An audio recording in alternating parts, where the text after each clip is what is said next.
Bonjour, dans cette nouvelle vidéo sur les recherches efficaces, je vais vous montrer quelques petites astuces pour paramétrer les recherches de Google. C'est quelque chose que vous ne connaissez pas forcément, et d'ailleurs que je ne connaissais pas avant de faire cette formation.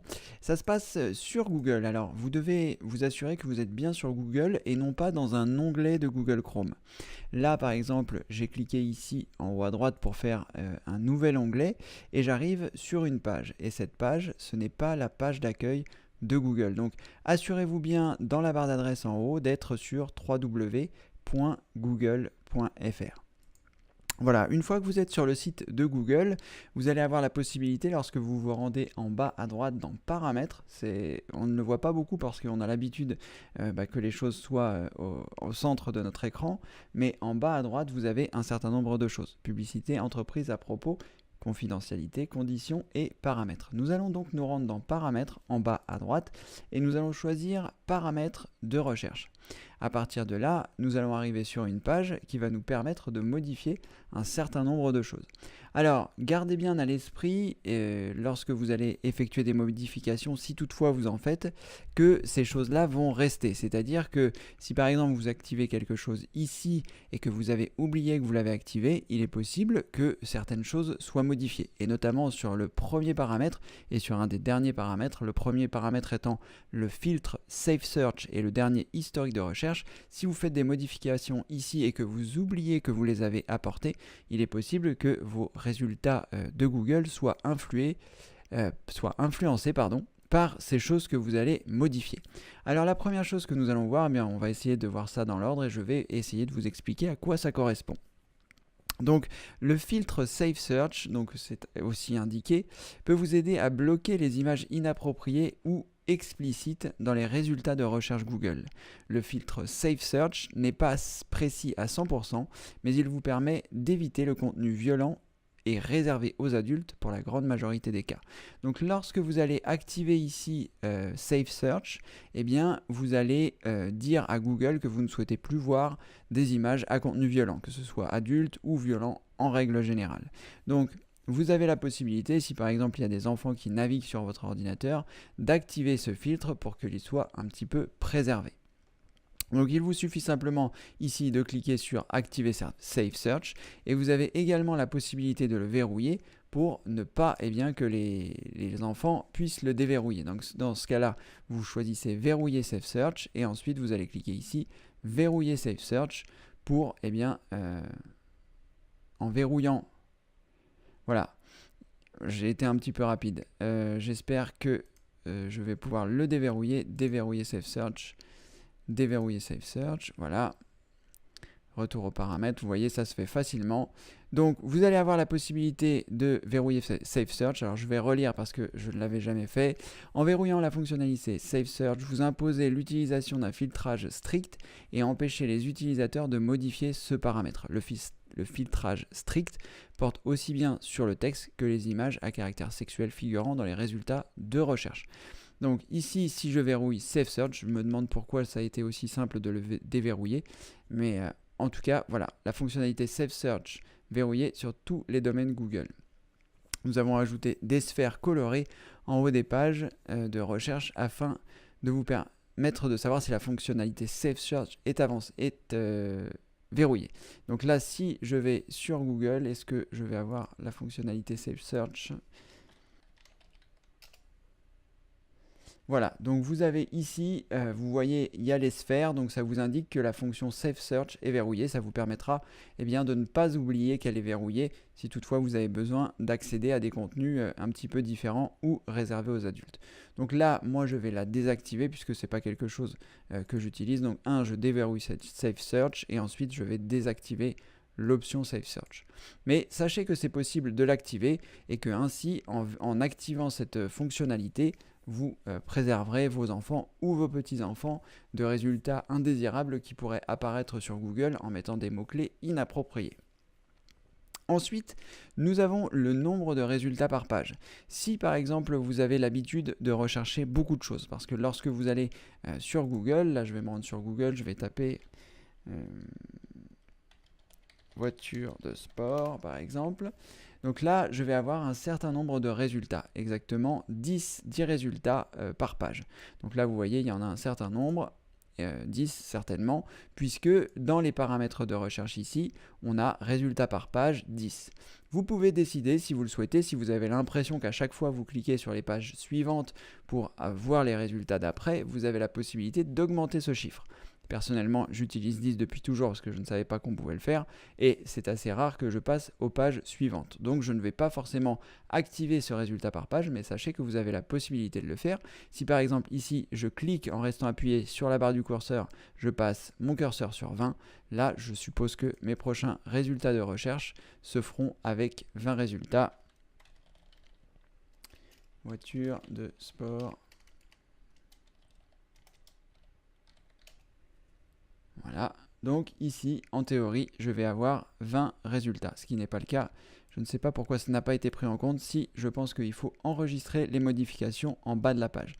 Donc ici, une fois que vous avez fait une modification, vous cliquez bien sur enregistrer.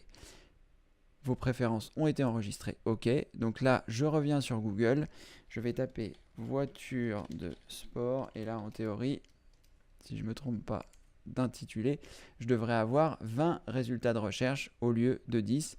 Donc vous voyez, ça fait 20 résultats au lieu de 10, ce qui permet, si vous avez l'habitude de cliquer sur la page 2, 3, etc., ça vous permet bien de gagner du temps sur ce type de choses. Encore une fois, ce n'est pas quelque chose que j'utilise et je vais donc le remettre à son état initial, mais sachez que donc, dans les paramètres et dans les paramètres de recherche, vous avez la possibilité de monter à 100 par page, mais sachez que ce sera plus lent puisqu'il faut le temps à Google d'aller chercher les informations et de vous les rapporter. Le fait de mettre 10 vous permet d'avoir la meilleure rapidité pour afficher les résultats en question. Donc n'oubliez pas d'enregistrer vos paramètres pour qu'ils soient pris en compte, c'est ce que j'avais oublié tout à l'heure. Ensuite, je retourne à nouveau dans paramètres, paramètres de recherche. Nous allons voir ensuite l'onglet résultats privés. Avec les résultats privés, trouvez du contenu encore plus pertinent pour vous, y compris des éléments, des contacts que vous seul pouvez voir. Donc si vous avez cette case de cocher, utilisez les résultats privés, eh bien ça va aller chercher dans les différentes choses que vous possédez. Si vous avez par exemple un compte Google+, si par exemple vous avez une chaîne YouTube, si par exemple vous avez voilà, des choses qui sont en rapport avec l'écosystème de Google ou des choses que vous êtes allé voir et qui ont été éventuellement mises en mémoire par Google, eh bien ça va vous permettre de faire des recherches plus rapides. Donc vous pourrez directement utiliser Google pour retrouver du contenu. Par exemple, lorsque je vais, j'en sais rien, moi, faire une recherche Google sur mon nom, Cédric Chabroli, eh bien, il est possible, Cédric Informatique par exemple, il est possible que je trouve des résultats qui ne seront visibles que par moi, tout simplement parce qu'il est allé rechercher dans des choses qui me concernent. Donc cette recherche-là, si vous voyez qu'il y a des résultats personnels, ne vous inquiétez pas, c'est parce que, eh bien, il utilise le contenu, votre contenu personnel. Je me demande si, en théorie, vous ne voyez pas, il n'y a pas un petit symbole qui dit vu uniquement par moi, mais vous pouvez le vérifier. Là, vous voyez, j'ai tapé par exemple Cédric Informatique dans les recherches de Google, donc là, j'ai un certain nombre de recherches qui apparaissent, et si je fais un copier-coller de cela et que je me rends dans une fenêtre de navigation privée et que je vais sur Google, là dans ce cas-là, il n'utilisera pas mes recherches. Et là, vous voyez, j'ai des résultats qui sont totalement différents de ce que j'avais en fenêtre normale. Je vais vous les mettre côte à côte pour que vous puissiez voir. Ici, c'est une recherche que j'ai faite Cédric Informatique avec le filtre donc, incluant des choses privées. Donc vous voyez, j'ai un certain nombre de résultats. Et là, je l'ai fait en navigation privée, donc il ne prend aucun paramètre en cause, que ce soit l'historique, que ce soit les choses de la navigation privée, de ce que l'on a vu tout à l'heure. Désolé, le mot ne va pas me revenir. Mais en tout cas, vous voyez qu'on obtient des résultats qui sont totalement différents. Ici, j'ai l'assistance avec les choses privées et là, je ne l'ai pas. Donc, c'est quelque chose qui peut être utile de laisser cocher. Mais en tout cas, sachez que si vous ne souhaitez pas que dans les résultats Google, vous ayez des résultats qui vous concernent, mais que vous seul pourrez voir, dans ce cas-là, vous pouvez choisir ne pas utiliser les résultats privés à cet endroit-là. Vous que nous énoncions les réponses à voix haute lorsque vous effectuez une recherche vocale. Je ne suis pas 100% sûr de savoir à quoi ça correspond, mais c'est lorsque vous allez, selon moi, parler à votre téléphone pour effectuer des recherches ou même parler à Google, puisqu'il y a une fonction, si vous avez un micro d'intégrer sur votre ordinateur, vous pouvez directement parler à Google en cliquant ici sur le micro. Je me demande s'il n'y a pas une répétition de ce que vous venez de dire par rapport aux résultats de recherche. Donc vous avez la possibilité ici de n'afficher que le texte ou alors d'énoncer les réponses pour la recherche vocale. Vous pourrez éventuellement faire un test si cela vous intéresse. Alors, où afficher vos résultats? Vous avez la possibilité de choisir ici, ouvrir chaque résultat sélectionné dans une nouvelle fenêtre du navigateur. Donc si je coche ça ici et que je clique sur enregistrer, donc il mémorise mes paramètres, et que ici par exemple je recherche à nouveau voiture de sport,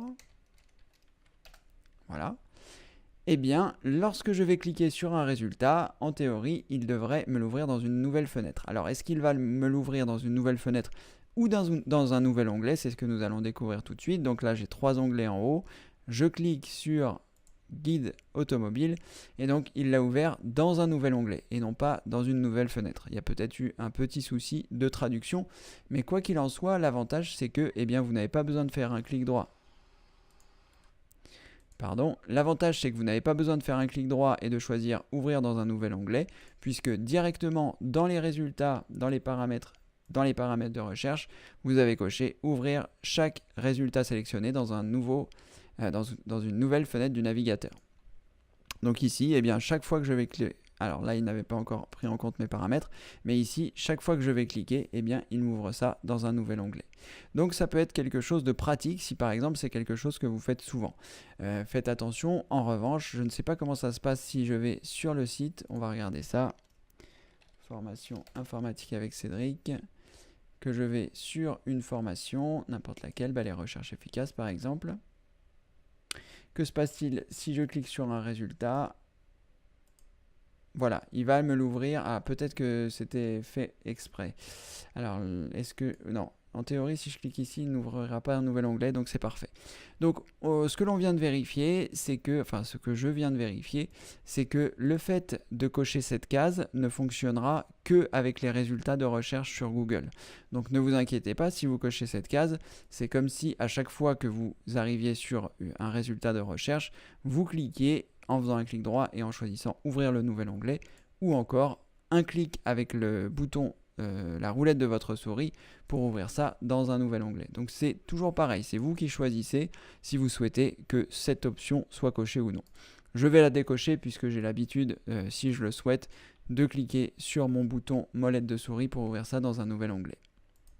Je clique sur enregistrer pour bien mémoriser les paramètres. Ensuite, quand je suis sur la page de Google, je reviens dans paramètres de recherche et à partir de là, je vais avoir la possibilité de terminer. Alors, historique des recherches. Lorsque vous êtes connecté, vous pouvez obtenir des résultats et des recommandations plus pertinents en fonction de votre activité de recherche. Vous pouvez désactiver ou modifier l'historique des recherches. Donc là, c'est vraiment en fonction de ce que vous avez fait, de ce que vous avez visité, de ce que vous avez visionné comme vidéo, de ce que vous avez... Voilà, il y a un certain nombre de choses que Google va mettre en place, les lieux que vous avez visités, les endroits où vous êtes allé, ce que vous avez recherché pour vous afficher ça sur Google Maps. Vous avez toutes ces recherches-là qui sont actives, qui font partie de l'écosystème de Google et qui peuvent être vraiment pratiques. J'en sais rien, si vous avez déjà recherché un constructeur ou un magasin dans lequel vous avez l'habitude d'aller, il peut vous le retrouver plus facilement par exemple sur Google Maps parce qu'il sait que vous y allez souvent,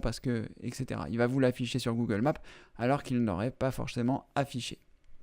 Et ce sera pareil pour les résultats de recherche. Mais ça, vous pouvez le modifier si vous souhaitez dans l'historique des recherches. Donc vous cliquez ici sur l'historique des recherches et à partir du moment où vous allez arriver sur votre activité, vous allez pouvoir choisir commande relative à l'activité et désactiver ce que vous ne souhaitez pas. Donc là, vous avez tout le descriptif de ce qu'il va faire, comment il gère l'historique, etc. Et si vous souhaitez le désactiver, il vous suffit simplement de cliquer ici, historique des positions, activité sur le web des applications, informations provenant des appareils, activité vocale et audio, historique des recherches YouTube, etc., etc. Donc tout ça, si vous ne souhaitez pas, vous pouvez le désactiver. Après, Je fais cette vidéo pour vous montrer les possibilités supplémentaires qui pourraient éventuellement vous aider, notamment la fonction Safe Search qui a l'air d'être, on va dire, la plus appropriée. Mais sachez que si vous laissez tout par défaut, ça fonctionne évidemment très bien. Alors, je vais à nouveau me rendre ici sur cette page parce que je crois que j'avais perdu mes paramètres de recherche. Mais voilà, nous avons à peu près fait le tour ici donc des paramètres de recherche. N'oubliez pas, si vous effectuez des modifications, 1, d'avoir à l'esprit que vous les avez faites, et 2, de cliquer sur le bouton enregistrer afin de pouvoir mémoriser vos paramètres. On va juste regarder l'onglet langue que je n'avais pas vu tout à l'heure, et ici, quelle langue souhaitez-vous utiliser avec les produits Google? Donc si vous souhaitez modifier, vous pouvez le faire ici. Donc je ne sais pas si ça va passer directement en anglais ou en espagnol. Je ne vais pas forcément le faire, je vais le faire. OK. Donc je clique sur English, je clique sur enregistrer. Mes paramètres ont été modifiés. Je clique ici et là, est-ce que le paramètre est en anglais? Oui, tout à fait. C'est passé ici en anglais, Google Search et I'm feeling lucky. Donc les paramètres sont passés ici en anglais.